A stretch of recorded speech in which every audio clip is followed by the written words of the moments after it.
Hi, I'm Chuck Lofton. What a beautiful day we have out there today, and it's going to continue. Lots of sunshine, mainly dry today.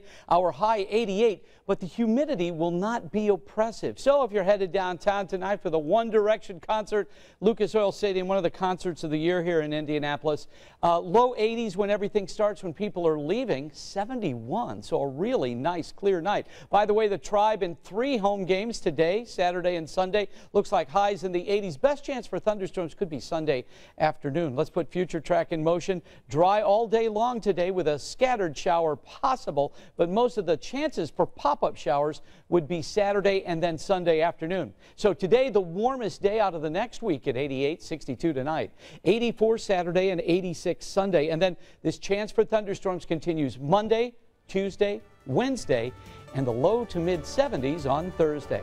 Have a great day.